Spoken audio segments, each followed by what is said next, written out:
하나님 말씀 먼저 같이 보겠습니다. 요한복음 5장 1절부터 18절까지 말씀입니다. 요한복음 5장 1절로 18절까지 말씀 한 절씩 교독합니다. 제가 먼저 읽겠습니다. 그 후에 유대인의 명절이 되어 예수께서 예루살렘에 올라가시니라. 예루살렘에 있는 양문 곁에 히브리 말로 베데스다라 하는 못이 있는데 거기 행각 5이 있고 그 안에 많은 병자, 맹인, 다리 저는 사람, 혈기 마른 사람들이 누워 물의 움직임을 기다리니 이는 천사가 가끔 못에 내려와 물을 움직이게 하는데 움직인 후에 먼저 들어가는 자는 어떤 병에 걸렸든지 낫게 되밀어라. 거기 38해 된 병자가 있더라. 예수께서 그 누운 것을 보시고 병이 벌써 오래된 줄 아시고 이르시되 내가 낫고자 하느냐. 병자가 대답하되 주여 물이 움직일 때에 나를 못에 넣어주는 사람이 없어 내가 가는 동안에 다른 사람이 먼저 내려가나이다. 예수께서 이르시되 일어나 내 자리를 들고 걸어가라 하시니 그 사람이 곧 나아서 자리를 들고 걸어가니라. 이 날은 안식일이니 유대인들이 병 나은 사람에게 이르되 안식일인데 내가 자리를 들고 가는 것이 옳지 아니하니라. 대답하되 나를 낫게 한 그가 자리를 들고 걸어가라 하더라 하니 그들이 묻되 너에게 자리를 들고 걸어가라 한 사람이 누구냐 하되 고침을 받은 사람은 그가 누구인지 알지 못하니 이는 거기 사람이 많음으로 예수께서 이미 피하셨음이라. 그 후에 예수께서 성전에서 그 사람을 만나 이르시되 보라 내가 나왔으니 더 심한 것이 생기지 않게 다시는 죄를 범하지 말라 하시니 그 사람이 유대인들에게 가서 자기를 고친 이는 예수라 하니라. 그러므로 안식일에 이러한 일을 행하신다 하여 유대인들이 예수를 박해하게 된지라. 예수께서 그들에게 이르시되 내 아버지께서 이제까지 일하시니 나도 일한다 하시매 유대인들이 이로 말미암아 더욱 예수를 죽이고자 하니 이는 안식일을 범할 뿐만 아니라 하나님을 자기의 친아버지라 하여 자기를 하나님과 동등으로 삼으심이로라. 아멘. 아멘. 아멘. 우리 함께 예배하는 가족 서로서로 또 성도님들 서로서로 인사합시다. 감사합니다. 사랑합니다. 라고 인사합시다. 감사합니다. 네, 사랑합니다. 그 어떤 때보다 빠르게 지나갔던 한 해였던 것 같습니다. 오늘 2020년 마지막 주일 메시지입니다. 제목은 이제는 지속된 문제와 한계로부터 일어나 걸으십시오. 네, 아멘. 이제는 지속된 문제와 한계로부터 일어나 걸으십시오 라는 제목으로 하나님의 말씀을 전하겠습니다. 오늘 본문은 우리가 잘 알고 있는 내용입니다. 예루살렘 양문 곁에 베데스다라고 하는 연못이 있었습니다. 양문이란 우리가 느헤미야 기도할 때에도 나눈 적이 있는데 성전 근처에 있는 그 문이에요. 성전에 제물로 드릴 양들이 그 문을 통해 수시로 드러나들었기 때문에 양문이라고 불려지고요. 그 곁에 베데스다라고 하는 못이 있는데 연못. 이 베데스다의 뜻은 자비의 집이란 뜻입니다. 자비의 집.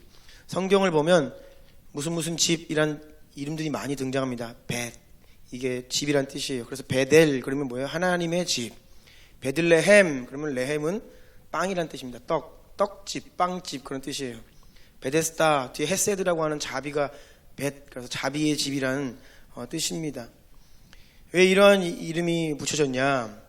이 베데스다 연못에서 오늘 38년 동안 시달리던 질병을 고침받고 싶어서 기다리던 한 병자가 있었습니다. 어떤 질병이었는지는 기록되어 있지 않지만 정황을 보면 스스로 거동을 잘 못했습니다. 자리에 그냥 매트 깔고 그 위에서 누워서 또는 앉아서 생활을 해야 하는 그런 사람이었습니다. 그런데 이 사람이 예수님을 만나고 엄청난 기적이 일어났죠. 38년. 여러분 그거 아십니까? 당시 이 신약 시대에는요 평균 연령이 38세가 안 돼요. 많은 신생아들이 태어나서 목숨을 유지하지 못하고 또 수많은 사람들이 온갖 질병으로 인해서 일찍 죽어요. 평균 연령을 이상을 그러니까 보통 사람들이 사는 일평생 이상을 이 질병을 가지고 제대로 걷지도 거동도 못하고 살던 사람, 매트에 누워서. 그런데 이 사람이 예수님 만나고 엄청난 기적이 일어난 것입니다. 그 질병으로부터 자유케 되었습니다. 그런데 오늘 말씀 10절을 보면 이 엄청난 순간에 어떤 일이 일어나냐, 참 말도 안 되는 일입니다. 종교라고 하는 형식과 틀, 얼마나 무서운지를 볼 수 있는데요. 오늘 본문 9절과 10절 제가 읽어드립니다.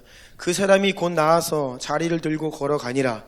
이날은 안식일이니 유대인들이 병 나은 사람에게 이르되 안식일인데 내가 자리를 들고 가는 것이 옳지 아니하니라. 종교의 영이라고도 하지요. 겉으로 볼 때에는 그럴듯해 보입니다. 형식과 틀도 잘 갖추어져 있어 보이지만 정작 그 안에 생명이 없어요. 생명이 없이 본질이 없이 반복되는 것이 종교입니다. 아무리 교회라고 하는 이름을 가지고 있어도 이게 잘못하면 이렇게 변질될 수 있어요. 바울도 당시에 유대인들이 자신들이 하나님을 섬긴다, 하나님 백성이다 하면서 제사를 반복합니다. 그런데 그 안에 생명이 없어요. 그럼 종교입니다. 이 종교가 하는 일이 무엇이냐? 무서운 것입니다.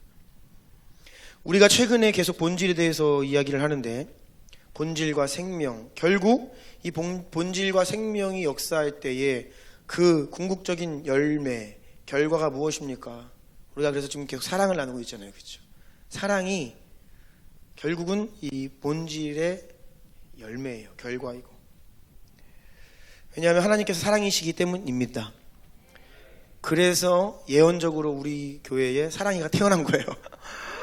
놀랍습니다. 네. 오늘 아침에 집으로 왔습니다. 네. 잘 이제 호흡이 정상적으로 잘 되어서 이제는 엄마 품으로 왔습니다. 드디어 오늘 아침에. 우리가 이 본질이라는 이름 붙들고 한 해 동안 달려왔는데 하나님이 그 열매로 사랑을 주신 거예요. 야, 정말로 우리 하나님은 기가 막히십니다. 네. 그런데 종교는 겉모양은 있는데 그 안에 본질과 생명이 없다고 했죠. 그래서 한 영혼의 고통과 기쁨, 크게 관심이 없습니다. 왜요? 사랑이 없기 때문에. 당시 유대인들은 율법의 규정을 보다 철저하게 실수 없이 지키기 위해서 모세의 율법이 정하고 있는 그 내용들에서 더 구체적으로 심화된 자세한 규정들을 가지고 있었습니다. 근데 그것이 기록된 것이 미시나라고 했죠. 구약 율법에 대한 주석서, 지침서, 해설서라고 볼 수 있어요. 이 미시나는 미시나. 근데 거기에 보면 안식일에 하나님께서 일을 하지 말라, 사고 팔지 말라 이런 말씀하셨잖아요. 그러니까 어떠한 세부 조항들이 있냐면 어떤 물건을 한 영역에서 다른 영역으로 옮기지 말라라고 하는 구체적인 조항이 미시나에 기록이 되어 있어요. 종교는 한 사람의 구원보다 자신들이 가지고 있는 이 틀, 규칙이 더 중요한 겁니다. 안식일이 더 중요했던 거예요. 그래서 38년 질병에서 치유된 기적과 기쁨보다 안식일에 하지 말아야 될 행동을 했다라고 하며 비난하고 정죄하고 난리가 난 겁니다.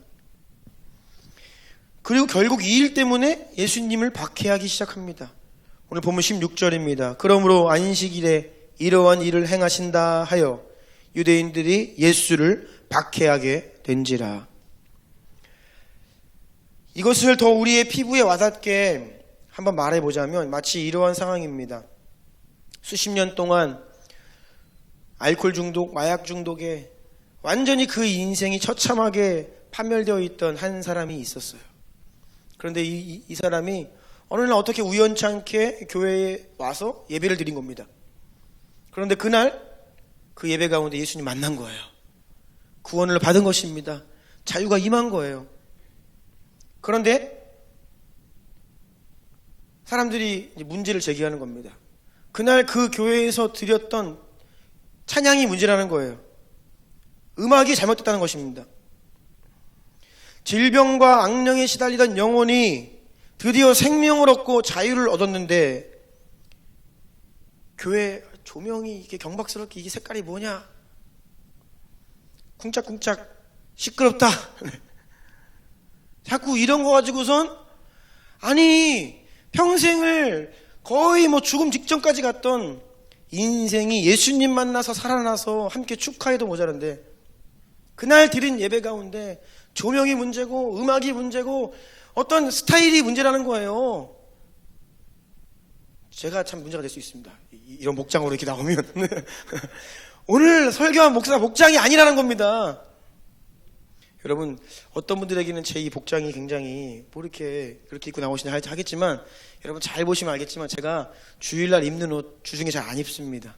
저 나름대로 좋은 옷입니다. 정말이에요. 네, 제가 주일날 입는 옷 주중에 잘 안 입어요. 그래서 제가 생각할 때에는 제일로 제가 마음에 드는 옷들을 주일날 입어요. 할렐루야. 네. 그래서 이 종교의 영이 막 역사하고 사람들이 거기에 미혹이 되면요 엄청난 생명의 역사가 일어나는 현장에도 그 교회를 공격합니다. 형식을 비판해요. 그리고 사역자를 비난합니다. 이러한 일들이 일어나는 거예요. 자기 생각과 안 맞다는 겁니다. 내가 가지고 있던 신학에 어긋난다는 거예요. 그리고 내가 지금까지 경험해왔던 그 내 경험을 넘어서는 어떤 일을 받아들이지 못해요. 무언가 자기 마음에서 막 충돌이 일어나요. 마음에 들지 않는 것이 있어서 지금 무엇을 주목해요? 자기를 주목하는 거예요. 내 생각, 내 신학. 그러니까 성령님께 주목하지 못하고 마음을 빼앗겨요. 내 생각에. 종교적인 틀에 매여 판단하게 되는 것입니다. 여러분 종교는 은혜 없는 반복이라고 말씀드렸습니다. 누가 이러한 종교적인 틀을 갖고 싶어서 갖는 게 아닙니다. 자기도 모르게 그렇게 되고 그것을 갖게 되어도 몰라요. 변화와 성장 없이 오랫동안 교회를 다니면 자기도 모르게 이 종교의 틀이 강화됩니다.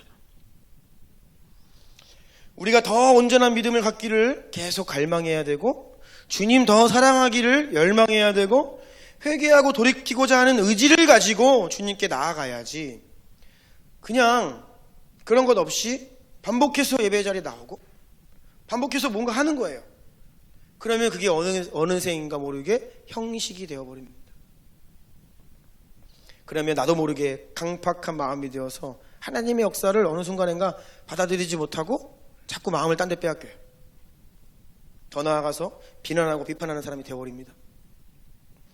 여러분 아무리 위대한 경험을 해도 모든 사람들은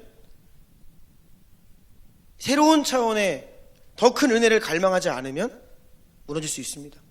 네. 변화와 성장을 갈망하십시오. 네, 아멘. 은혜를 간구하십시오. 네. 그래야 여러분 종교가 아니라 기독교는 종교가 아니에요. 아멘. 우리가 생명력 있게 살아있는 믿음으로 하나님 앞에 설 수 있는 것입니다. 아멘. 다시 오늘 본문으로 돌아와서 지금 이 사건이 일어나고 있는 배경을 설명을 하자면 예수님께서 절기를 지키기 위해서 예루살렘에 올라오셨습니다. 어떤 절기인지는 몰라요. 성 안에 들어가셔서 베데스다 연못을 지나가십니다. 근데 베데스다 근처에는 온갖 질병으로 고통하는 사람들이 바글바글 됐어요. 베데스다는 천사가 가끔 내려와서 그 물을 움직이게 하는데 그 물이 움직일 때에 가장 먼저 그 물에 들어가는 사람 치유가 된다. 이렇게 이제 오늘 기록이 되어 있죠. 제가 그런 질문을 많이 받았습니다. 왜요? 왜 물이 움직이는데 제일 먼저 들어간 사람이 치유를 받죠? 저도 모릅니다. 성경이 더 이상 얘기를 안 해요. 매우 제한적인 정보만을 우리에게 주고 있기 때문에 저에게 묻지 마시고 나중에 주님 오시는 그날 주님께 물어보십시오. 저도 주님께 물어볼 게 많습니다. 네. 그런데 성경은 그 이유에 대해서는 이야기하지 않아요. 그런데 물론 오늘 3절 마지막 부분에서 성경을 4절까지 한번 보시면 큰 괄호가 이렇게 있죠. 그리고 그 괄호에 대한 각주를 보면 각주에 이렇게 되어 있습니다. 어떤 사본에는 이 괄호 내 구절이 없다. 이렇게 기록되어 있어요. 이 말은 성경이 지금 원본이 지금 없잖아요. 우리가 지금 가지고 있는 것들은 다 사본입니다. 사본. 고고학자들이 수많은 성경의 사본들을 다 가지고 있어요. 근데 원본은 아직까지 없습니다. 그래서 이 수많은 사본들을 가지고 성경 원본을 추정하는 사본학이라고 하는 방법이 있습니다. 근데 그것이 근거를 해서 원본을 추정하는데 어떤 사본에는 이 내용이 있고 어떤 사본에는 없는 거예요. 그런데 이 성경학자들이 연구를 해서 본래 원문에는 이게 없을 거야 확정이 되면 성경에 기록하지 않습니다. 그런데 이렇게 괄호로 집어넣은 것은 이것이 원본 성경에 있었을지 없었을지 조금 확정하기 어렵다, 그런 여지를 두면서 성경에 기록을 해놓은 거예요.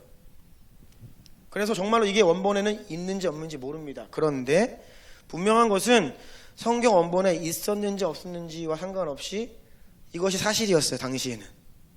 이해되세요? 원문 성경에 이 내용이 없었어도 당시에 이 내용이 사실이라고요. 이 정황상 보면.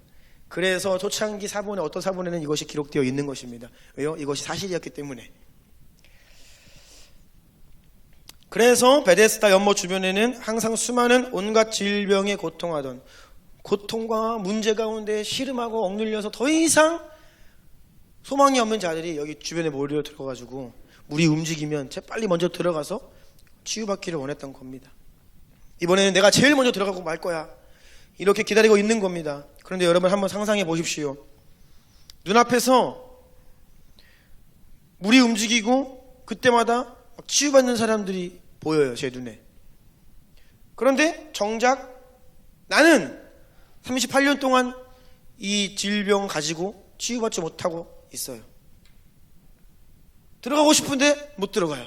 왜? 거동이 불편하니까. 여러분 생각해 보세요. 하루 이틀도 아니고 38년 된 병자입니다. 그러면 얼마나 짜증이 나고 얼마나 화가 나고 얼마나 속이 터질지 상상이 안 되죠. 치유받은 사람들이 앞에서 막 환호성을 지르고 있습니다.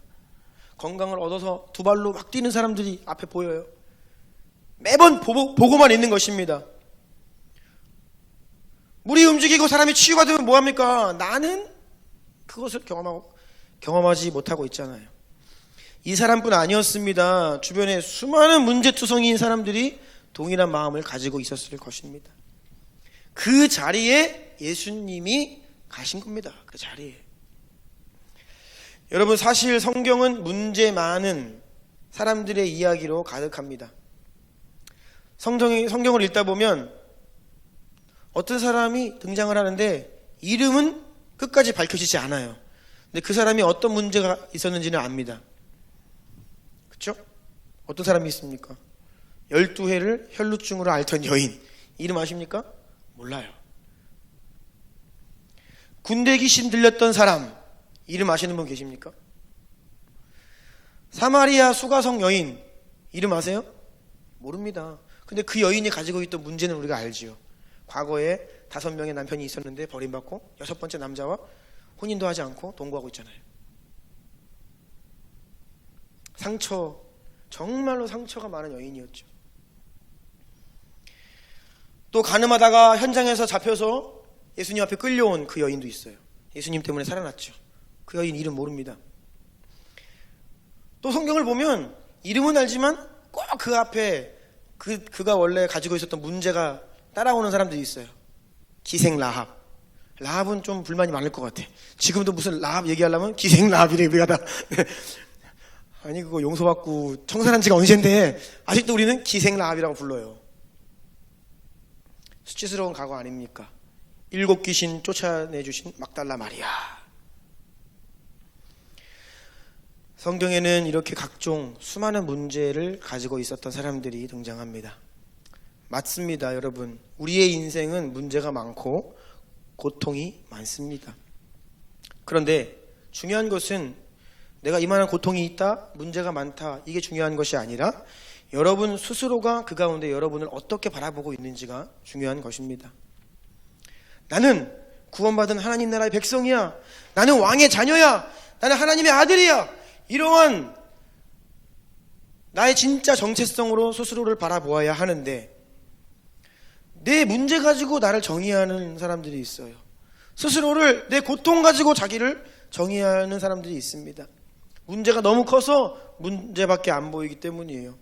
나는 하나님의 자녀다 라고 해야 할 믿음의 사람들이 나는 상처가 많은 사람이야. 나는 원래부터 우울했어. 난 지질이 복도 없다. 이런 태도로 살아가는 사람들이 있어요. 내 인생은 별 볼 일 없고, 나는 처량한 신세고, 난 불쌍한 사람이고, 난 위로가 필요하고, 또 어떤 사람은 난 불만이 많아. 써 있습니다. 불만. 불만. 건드리면 안 돼요. 그런 사람들은요. 문제는 그렇게 문제를 가지고 자기 스스로를 정의하며 살아온 지가 하루 이틀이 아니고 십수년이 지난 거예요. 평생을 그렇게 살아온 겁니다. 이렇게 오랫동안 시간이 그 문제를 가지고 자기를 바라본 채 살아오면 진짜 정체성을 상실해 버려요. 그리고 그 문제와 고통이 곧 나 동일시 되어 버립니다. 38년 동안 누워서 지냈습니다. 이 사람이 거의 자기의 일부가 되었을 거예요. 오히려 이제는 그 문제를 가지고 사는 게 더 편안합니다. 자연스럽습니다. 제가 얼마 전에 봤어요. 그 화성 연쇄살인 사건, 그 누명 쓰고서 20년 동안 복역하신 분이 계시잖아요. 그분이 출소한 지가 2009년에 출소했습니다. 11년이 지났어요. 11년이 지났는데 그분이 정말로 죽고 싶었는데 유일하게 세상에 딱 한 사람이 자기가 억울하다는 말을 믿어줬대요. 그 사람이 누구냐? 교도관.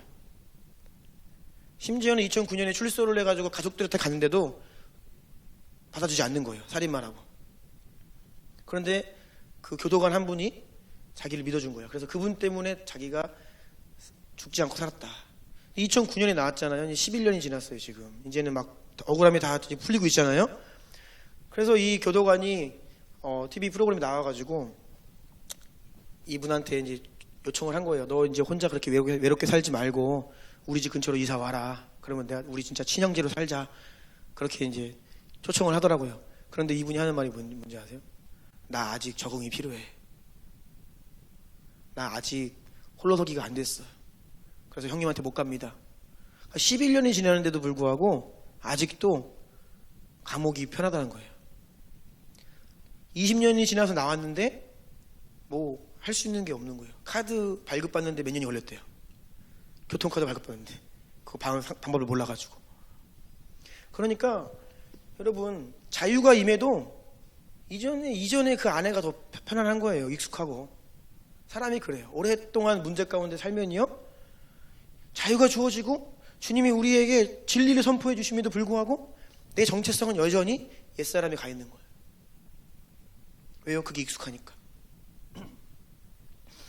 하지만 여러분 우리의 정체성은 오직 예수 그리스도이십니다. 아멘. 세상은 우리의 문제를 가지고 우리에게 꼬리표를 달려하고 원수는 그 아픔과 고통이 원래부터 너의 것이고 넌 그것을 영원히 가지고 살아야 한다라고 우리에게 세뇌시키려 하지만 여러분 우리의 정체성은 원수에게로부터 오는 것이 아닙니다. 우리의 정체성은 사람에게로부터 오는 것이 아닙니다. 우리의 정체성은 세상이 말해주는 것이 우리의 정체성이 아니에요. 하나님이 여러분에게 뭐라 말씀하시는지 아멘. 이것이 여러분의 정체성이 되어야만 합니다. 네. 그래서 여러분 세상의 소리에 귀를 닫으시고 사람이 뭐라 말하든 그것을 귀를 닫으시고 내 육신의 말이 뭐라고 하든 그것을 거절하시고 성경을 통해 하나님이 우리에게 선언해 주시는 나의 진짜 정체성을 붙드시길 축복합니다. 아멘. 문제를 품고 살잖아요. 그러면 이런 이러한 결과가 나타납니다. 사람들에게 용납받고 싶어하고 인정받고 싶어해요. 그런데 변화는 싫어합니다.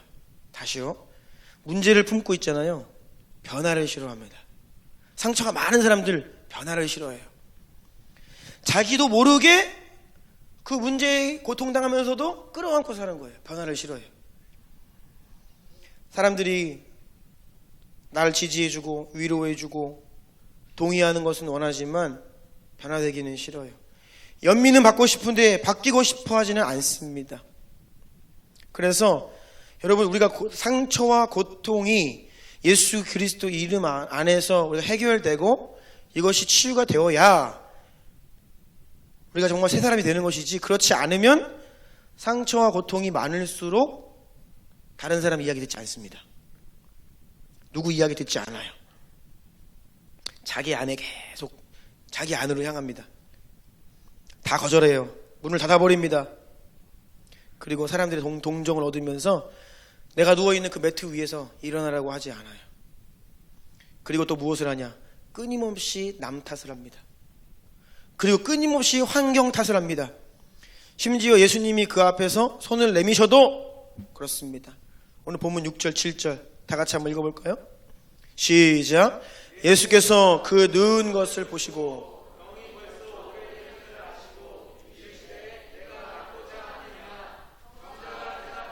주여 물이 움직일 때에 나를 못에 넣어주는 사람이 없어 먼저 내려가나이다. 아멘. 예수님이 눈앞에 나타나셔서 네가 낫고자 물어보시는데도 그냥 맞습니다. 나는 낫고 싶습니다. 묻는 말에 대답을 하면 되는데 동문서답을 해요. 왜요? 관심이 딴 데가 있어 지금. 정말로 내가 낫고 싶은지를 물으면 네 낫고 싶어요 하면 되는데 뭐요? 이래서 안 되고 저래서 안 되고 아무도 나를 옮겨주지 않습니다. 나는 스스로 제일 먼저 저기에 들어갈 힘이 없습니다. 이 이야기를 하고 있는 거예요. 환경 탓, 남 탓, 현실 푸념을 하고 있습니다. 그런데 여러분 무서운 게 있습니다. 틀린 말이 아니에요. 정확히 현실입니다. 정확히 현실이에요. 이 병자가 지금까지 자기가 보아왔던 은혜의 현장이 있습니다.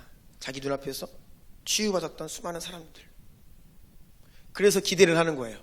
나도 물이 움직일 때 제일 먼저 들어가면 치유받을 수 있을 것 같다.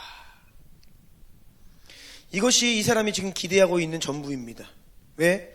내가 지금까지 보아왔던 경험했던 은혜의 모습은 그거의 전부예요. 자신의 기대는 유일하게 한 가지. 누가 나를 물이 움직일 때에 저기 집어넣어주면 나는 치유받을 거야. 이 기대를 한 가지 가지고 있는 것입니다. 그런데 문제가 있습니다. 이 돌파가 안 되는 거예요. 네, 누가 나를 안 옮겨줍니다. 환경이 변하지가 않아요. 도와주는 사람이 나타나지가 않습니다. 그러니까 계속 좌절되고 사랑하는 여러분, 우리 모두에게는 이러한 비슷한 문제가 있습니다. 여러분이 오랫동안 가지고 있던 문제들, 한계에 걸려서 더 이상 나가지 못하는 현실들이 우리 모두에게 다 있습니다. 우리는 그 문제를 극복하기 원하고 돌파하기를 원합니다. 그런데 어느 수준에서 그것을 바라보고 있냐? 내가 지금까지 봤던, 내가 기대하는 수준의 은혜가 있는 거예요. 그런데 상황이 안 바뀌고 돌파가 안 되죠. 그래서 늘 그 자리에 머물러 있는 것입니다. 바라보지만 안 되고, 안 되네. 그럼 우리는 어떻게 해야 합니까? 따라해 보십시오. 곁에 와 계신 예수님을 보아야 합니다. 아멘. 예. 내 곁에 오셔서 예수님이 나에게 뭐라고 말씀하시는지 그것을 들어야 돼요. 그것을. 내가 해결해 보려고 하는 그 방법이 아니라 그것을 뛰어넘어 예수님이 나에게 뭐라고 말씀하시는지를 우리가 들어야 합니다. 그런데 예수님은 언제나 우리가 기대했던 수준의 말을 하지 않습니다. 주님은 내가 듣고 싶은 말을 해주지 않습니다. 새로운 차원의 일들을 말씀하세요. 새로운 차원의 일들. 여러분, 예수님이 여러분 사랑하십니다. 아멘. 가슴에 한번 손을 한번 얹어보세요. 힘차게 외쳐보세요. 예수님 나를 사랑하신다. 아멘. 네. 예수님이 여러분 너무나 사랑하시기 때문에 여러분을 그냥 두실 수 없으세요. 아멘. 예수님은 결코 우리 문제 가운데 찾아오셔서 위로하시고 눈물 닦아주시고 아이고 힘들지 하시면서 같이 매트에 눕는 분이 아닙니다. 우리를 싸매시고 치유하시고 잡으셔서 일으키시는 분이지. 아멘. 네. 제가 많은 인간관계들이 있습니다. 제가 꼭 우리 준나임 성도님들과만 관계를 맺는 것이 아닙니다. 저도 관계가 많이 있어요. 친구가 있고 네, 교회 밖에 나가도 네, 뭐 동창도 있고 네. 사역자, 교회 밖에 목사님들 관계들이 많이 있죠. 그런데 제가 그 많은 인간관계 속에서 잘 지내십니까? 잘 지내고 계시네요. 잘하고 있습니다. 얼마나 힘드세요? 응원합니다. 사랑합니다. 축복합니다. 요 말까지만 하면 전혀 관계에 문제가 없습니다. 네, 전혀 문제 없어요. 그런데 이런 훈훈한 분위기가 언제 조금 텐션이 오냐? 이제 제가 듣다 이제 자꾸 똑같은 얘기가 반복되고 똑같은 어려움이 반복되는 인생들이 있잖아요. 그러면 이제 참다가 그래도 한마디는 해야겠다 싶어서 이제 진지하게 이제 한마디 합니다. 그 문제 가운데서 이제 돌파해야 되기 때문에 변화가 필요하잖아요. 여러분, 변화가 없으면 늘 똑같은 결과만 맞이하게 돼요. 변화되어야죠. 그래서 무언가 이렇게 돌파하고 나오시라고 하는 진지한 몇 마디를 하면 이제 분위기가 조금 냉랭해집니다. 친구와의 사이도 그렇고요. 다른 목사님들과의 관계도 그렇습니다. 성도님들과의 관계도 그래요. 심지어는 여러분, 가장 가까운 부부관계도 마찬가지입니다. 그냥 내가 참고 내가 인내하면 분위기 좋습니다. 그런데 안 되겠다, 한마디 해야겠다 말을 꺼내보십시오. 그러면 이제 부부관계가 집안의 분위기가 그렇죠? 썰렁해집니다.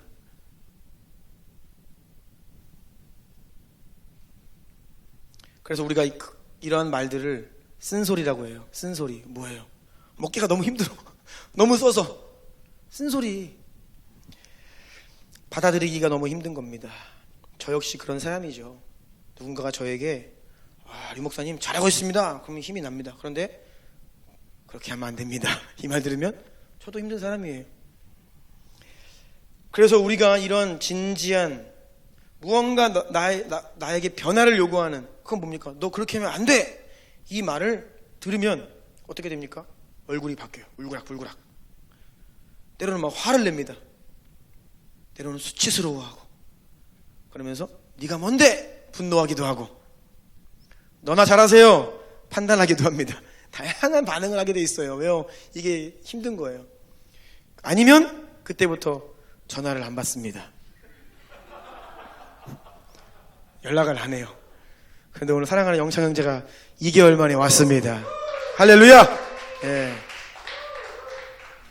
영창 형제 전화해서 감사합니다. 네. 우리 지난 2개월 전에 우리 청년 MT 날 분위기 좋은 날이었는데 제가 영창 형제 제 방에 불러다가 한 2시간 진지한 얘기를 한 이후로 그렇게 전화를 자주 하다 영창 형제가 전화를 안 하더라고요. 그런데 크리스마스 날 주님의 탄생일 그 기쁨으로 저에게 전화를 했어요. 이른 아침에 목사님 저 일하고 있습니다. 영창 형제 전화를 받으니까 제가 얼마나 기분이 좋던지. 할렐루야! 네. 감사합니다. 그런데 여전히 연락이 안 되는 사람들이 많아요. 아직도 소식이 없죠. 다른 게 아닙니다. 진지한 변화를 요구할 때 관계에 문제가 생겨요. 우리의 육신의 본성이 변화를 거부합니다. 그리고 우리가 받았던 상처와 나의 문제가 더 변화하는 것을 거절하도록 만들어요. 예수님은 우리를 자유케 하시러 오셨고 우리가 과거를 초월해서 살 수 있도록 새로운 길을 열어놓으셨습니다. 예수님은 지금 우리에게 말씀하세요. 그만 그 자리를 털고 일어나라! 그 자리를 정리하고 일어나라! 아멘. 내가 십자가에 못 박히고 피 흘리고 죽고 부활한 것은, 내가 너에게 성령을 보낸 것은 그 자리에 머물러 있으라는 것이 아니라 이제는 일어나라. 더 이상 그 매트 위에 누워있지 않아도 된다라는 것이 예수님의 우리를 향한 마음인 것입니다. 그래서 주님은 지금도 여러분들에게 말씀하십니다. 많은 사람들을 통해 말씀하세요. 아내를 통해, 남편을 통해 말씀하시고, 부모를 통해 말씀하시고, 친구를 통해 말씀하시고, 교회를 통해, 또 이 시간, 이 메시지 시간을 통해 여러분들에게 말씀하고 계시는 겁니다. 네. 내가 듣고 싶은 말이 아니라 정말 주님께서 우리에게 하고 싶으신 그 말씀을 하고 계시는 거예요. 네. 요한복음 15장 8절입니다. 다 같이 읽어볼까요? 시작. 너희가 가시를 많이 맺으면 내 아버지께서 되리라. 아멘. 주님은 우리가 변화되어서 새 사람이 되어서 이제는 일어서서 많은 열매를 보기를 원하시지만 사탄 원수는 그 꼴을 못 봅니다. 열매 맺는 것을 너무나 싫어해요. 사탄이 제일 좋아하는 게 뭔지 아십니까? 여러분이 그 문제 가운데 들어가서 여전히 비판하고 분노하고 원망하고 신세한탄하고 부정적인 말들 하고 나는 안 돼, 힘들어, 해봤어, 그런데 안 돼, 이런 말 하기를 누가 원해요? 사탄 마귀가. 그래서 평생 너 그냥 그 매트 위에 누워 있어라. 야, 아무도 네 옮겨주지 않는다. 힘들지? 네 힘으로는 안 돼. 계속 이런 말들을 하는 거예요. 그래서 우리가 반복되는 문제 가운데에서 나오지 못하는 이유가 이 원수의 거짓말이라는 거예요. 그 문제가 우리의 정체성이 되어버린 겁니다. 여러분, 부활하신 예수님을 보셔야 됩니다. 문제를 보지 마세요. 문제 가운데에서 눈을 들어서 예수님을 바라보아야 합니다. 예수님 지금 여러분이 묻고 계세요. 네가 낫고자 하느냐? 정말 네가 낫고자 하느냐? 모든 사람들이 치유를 원합니다. 문제로부터 해결받기를 원한다고 말은 합니다. 고통과 문제가 좋은 사람은 아무도 없어요. 그런데 치유와 돌파를 위한 변화되기가 싫은 거예요. 오랫동안 해오던 것이 있어요. 익숙했던 것들을 끊어버리는 것은 쉬운 일이 아닙니다. 그것을 원치 않는 거예요. 잘하고 있다는 말은 듣고 싶어도, 위로의 말은 듣고 싶어도, 너 그렇게 하지 말고 이제는 이렇게 해라, 이런 변화를 요구하는 말은 듣기를 원치 않습니다. 그런데 그 말은 곧 나 이 문제 가운데 계속 살고 싶다라고 하는 말과 같아요. 또 치유와 돌파 이후에는 그냥 치유받고 돌파하고 끝난 것이 아닙니다. 따라해 보세요. 책임감. 여러분, 치유를 경험하고 돌파를 경험하잖아요. 그러면 반드시 책임감이 따라옵니다. 매트 위에 누워있으면 내 문제만 보입니다. 내 문제가 내 유일한 관심사이고 그 문제 중심으로 인생이 돌아가요. 여러분 가운데 정말로 해결 안 되는 너무 큰 문제 있는 분들, 그 문제 중심으로 인생이 돌아가요. 온갖 나의 관심은 에너지를 다 거기 뺏겨요. 비록 아파 누워있어도 그 매트 위에 누워있으면 내가 주인인 거예요. 내가 주인공이고. 하지만 매트를 걷어치우고 이제 그 자리에서 일어나면 그때부터는 무엇을 해야 되냐? 주님이 가라 하시는 곳으로 가야 됩니다. 네. 그래서 치유와 회복과 돌파에는 책임감이 따라오게 돼 있어요. 하나님 맡기시는 일을 감당해야 하는 것입니다. 여러분, 만약 제가 제 문제 매트 위에 누워서 있으면요, 저 하나님의 사역을 책임질 필요가 없습니다. 가정과 교회를 책임질 필요가 없어요. 아마 저는 제 무능함과 한국교회를 비판하며 그냥 매트 위에 누워 있었겠죠. 자기 연민에 빠지고, 야, 내가 기대하던 교회 현실이 아니다. 내가 기대하던 사역이 아니었어. 그리고 나는 무능해. 매트 위에 누워서 신세한탄하고 있었을 거예요. 그런데 아이러니한 게 그게 힘들면서도 편해요. 책임질 것 없고 그냥 상황 탓, 환경 탓하고 내 무능한 탓하고 있으면 우리 가정 환경이 뭐 그래서 나는 이렇지, 이런 말들 하고 있으면 사실 책임 질 것이 별로 없어요. 나라 욕하고 대통령 비판하고 코로나 한탄하고 교회 비판하고 세상 바라보면서 한숨 쉬고, 왜 그런지 아십니까? 나에게 맡겨지는 책임감이 없기 때문에 그런 말을 쉽게 하는 겁니다.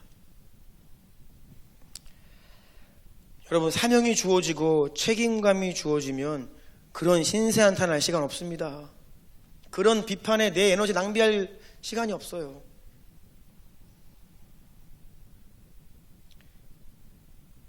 누굴 비판합니까? 뭘 한탄을 해요? 사명이 주어지면요, 그때부터는 뭐가 중요해요? 정말로 내가 주님의 예수의 이름 가지고 나를 이렇게 세우는 것이, 아멘? 나를 세우고 우리 가정을 일으키고 내 몸된 교회를 일으키고, 다른 데다가 쏟을 에너지 없어요. 그래서 사람은 목적을 상실하고 데스티니를 잃어버리면 쓸데없는데 시간 허비하고 에너지 낭비합니다. 네. 사랑하는 성도 여러분, 그래서 여러분 정말 치유를 원하십니까? 치유를 원하신다면 반드시 책임감이 따라옵니다. 그리고 정말 치유를 원하시면 여러분 쓴소리를 들으셔야 합니다. 돌파를 원하시면 변화되셔야 합니다. 지금까지 피해 의식이라고 하는 옷을 입고 살았다면 책임감 없이 살아온 거예요. 왜요? 그냥 나는 억울한 사람이고 내 잘못이 아닌 거예요. 남 탓하며 살아온 겁니다. 그런데 여러분 기억하십시오. 여러분이 다른 사람들에게 당했던 억울한 일보다 하나님이 여러분에게 행하신 위대한 일이 훨씬 큽니다. 아멘? 이걸 기억하세요. 내가 아무리 부당한 일을 경험하고 나에게 아무리 큰 상처가 있어도 하나님이 나에게 행하신 일이 훨씬 위대해요. 아멘. 세상이, 주변 사람들이 여러분에게 막 지금까지 퍼부은 그 말들보다 하나님이 여러분에게 말씀하고 계시는, 너는 나의 사랑하는 아들이야, 딸이야, 이 음성이 훨씬 크게 들려야 됩니다. 아멘. 우리는 부활의 능력을 가진 자들입니다. 네. 그래서 예수님께서 오늘 병자 앞에 오셔서 낫고자 하느냐, 그것이 바로 우리 주나님교회 성도님들에게 말씀하고 계시는 주님의 음성입니다. 주님이 일어나라 말씀하시는데 더 이상 누가 나를 저기다 옮겨줄까, 그거 기대하지 마시고, 내가 지금까지 그냥 보아왔던 내가 기대하는 수준의 은혜가 아니라 정말로 예수님께서 단 한 번도 내가 경험해보지 못한 그런 놀라운 일을 행하실 것을 믿음으로 취하십시오. 아멘. 이 병자에게는요, 도와주지도 않으면서 밥 한 끼나 사주고 말하지, 일어나 걸어라, 이게 사실 되게 조롱하는 거예요. 어떻게 보면 한 번도 걸어본 적이 없는데 일어나 걸어라, 처음 시도하는 일인 거예요. 한 번도 일어나 걸어볼 엄두를 못 냈을 겁니다. 그런데 그 자리에서 딱 일어나면요, 이제 세상이 다르게 보이죠. 오늘 14절 본문 제가 읽어드립니다. 그 후에 예수께서 성전에서 그 사람을 만나 이르시되, 보라, 내가 나았으니 더 심한 것이 생기지 않게 다시는 죄를 범하지 말라 하니라. 아멘. 예전에는 누군가가 부축해주고 데려다주지 않으면 어디 잘 못 가던 사람입니다. 그런데 뭐예요? 치유받은 이후에 스스로 자기 발로 어디를 갑니까? 성전에 가는 거예요. 스스로 성전에 발걸음을 해서 그곳에서 예수님을 만난 것입니다. 너무나 감격스러운 현장입니다. 그리고 예수님 말씀하십니다. 더 심한 것이 생기지 않게 다시는 죄를 범하지 말라. 믿음이 아무리 좋아도 또 무너질 수 있고, 큰 기적을 경험해도 다시 뒤로 후퇴할 수 있는 거예요. 큰 돌파 이후에 또 무너질 수 있는 거예요. 그래서 예수님이 경고하십니다. 다시는 죄를 범하지 말라. 그래서 no turning back. 아멘.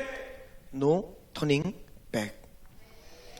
계속 영적인 모드를 유지하시고 전진하고 성장하고 변화되고 자라가야 합니다. 말씀을 마무리하려고 합니다. 오늘 2020년 마지막 주일입니다. 며칠 남았습니까? 오늘 포함해서 5일 남았습니다.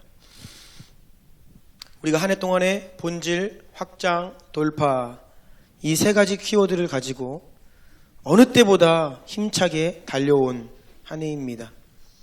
우리에게 큰 은혜가 있었고 정말로 확장과 돌파가 경험되었습니다. 하지만 혹시라도 이 가운데, 우리 성도님들 가운데 나는 아닌데요,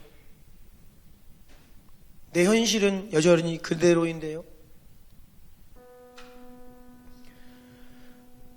공동체가 앞에서 달려가지만 저와는 거리가 멀어요.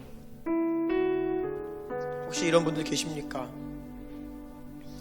또 올 한 해 오랫동안 씨름해온 문제들, 그런데 여전히 돌파되지 못하고 있는 현실을 가지고 계십니까?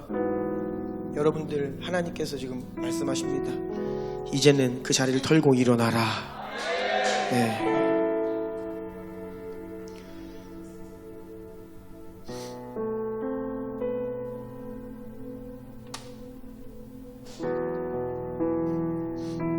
예수님이 우리에게 오시면 우리의 생각이 바뀌어야 돼요. 내 고집, 내가 붙들고 내려놓지 못했던 그거 내려놔야 되는 겁니다. 주님이 그걸 요구하세요. 근데 그게 너무나 익숙하죠? 자연스럽죠? 그렇게 해왔잖아요.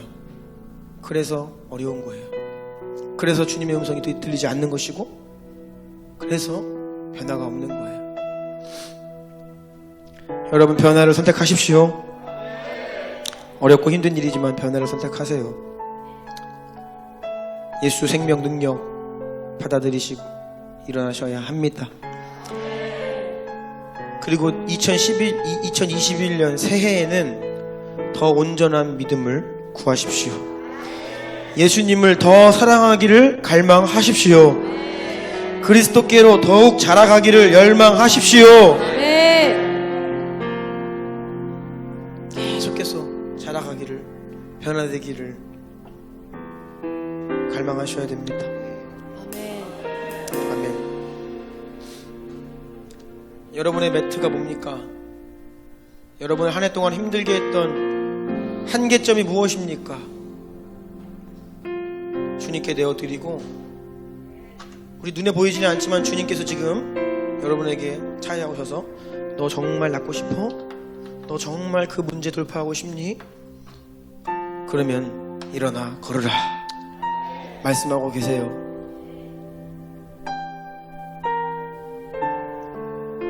바라기는 남은 5일 동안에 2020년을 그냥 흘려보내지 않기를 원합니다.